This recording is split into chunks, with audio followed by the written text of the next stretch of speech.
Close? Is this a good distance? Yeah. All right, good. So, how's everybody doing tonight? Good?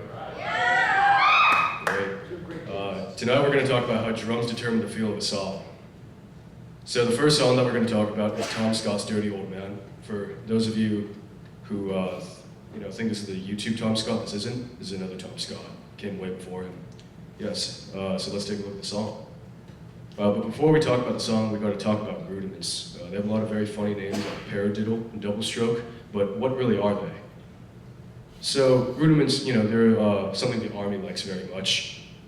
Basically, they're patterns played on the snare drum. And the snare drum, if any of you don't know, is this drum right in the center of the drum. You can't see it, but I'll play it for you. Sounds like that. It's a nice punchy sound. All of the other drums sound like. So the snare drum's got a lot of punch to it. That's why a lot of people like playing patterns on it. And here are two of the patterns that we're going to talk about today, the paradiddle and the double stroke roll. So the paradiddle, I'm going to demonstrate the sticking on this rim right here. So hopefully you can see my hands when I play it. But it's an alternating pattern that goes right, left, right, right, left, right, left, left. And I'm going to demonstrate it right now.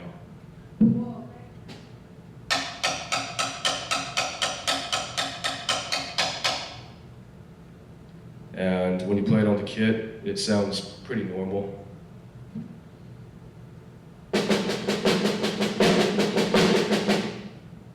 And you typically accent the first note, so that little triangle at the top there, that just means play it a little bit louder. And the double stroke roll is like the paradiddle, but it's simpler. So you just play two right hands, two left hands, two right hands, two left hands. And this one I'm sure you can imagine. So I'm just going to play it on the snare drum first. First I'm going to play slow, and then I'm going to play it fast.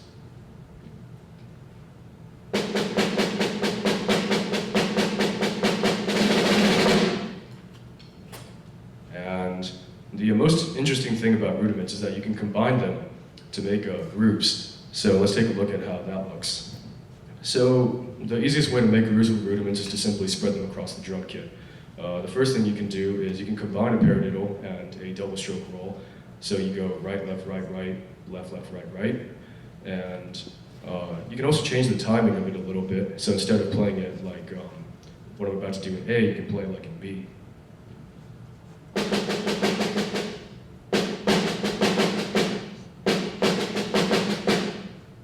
And then spread it across the drum kit. For example, play it on the hi-hat, the snare, the bass drum. And then if you want to, you can add a snare again at the end.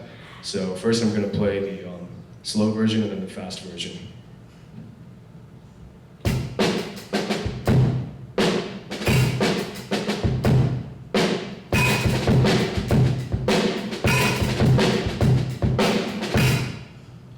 And now let's see the groove in the context of the song.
So hopefully you can see that we're sort of made the song, feel like it's sped up a little bit, you know, but not like actually speed up in terms of tempo, but just make it feel exciting. So the next song that we're going to talk about is Way Back Home by The Gap. Let's take a look. So before we talk about the song, we're going to talk about subdivisions when we're talking. So words like whole notes, half notes, quarter notes, etc. Some of you may have heard these words, but what do they really mean? So assuming you have 4 beats in one bar or one measure, so you go 1, 2, 3, 4, 2, 2, 3, 4. You can split them up into basically fractions. So one whole note is worth 4 beats, one half note is worth 2 beats, a quarter note is worth 1 beat, and so on and so forth. It might be easier if I just demonstrated it instead of trying to explain it using words. So I'm going to use the hi-hat to play the whole notes, half notes, quarter notes, and all of that. And, you know, hopefully you can get a better understanding of what these words are meant to be.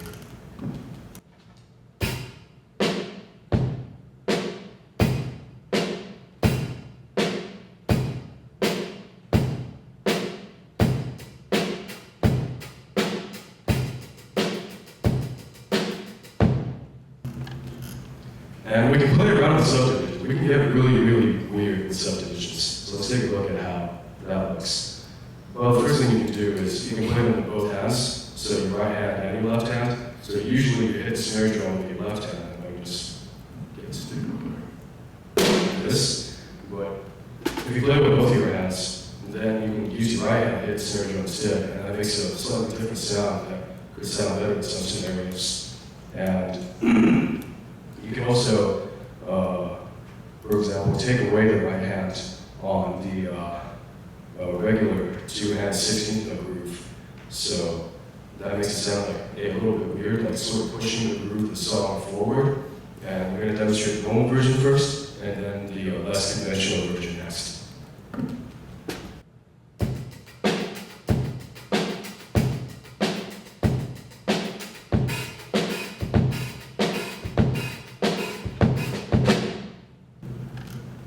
So now let's take a look at the groove and context of the song.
Yeah, so that entire song was really just the 2-handed hi-hat pattern, except it took my right hand out. and then I started spreading it across the kit, sort of like how I showed in the first song, even across the toms and across the crashes sometimes too. So yeah, before I say thank you to the audience for being such gracious listeners, I want to thank Mr. Page for being such an awesome jazz band director. He took me in when I barely knew how to drum, and I just made me into a pretty good drummer. And I really appreciate the opportunity that he's given me to show my craft. And thanks so much. I really appreciate it.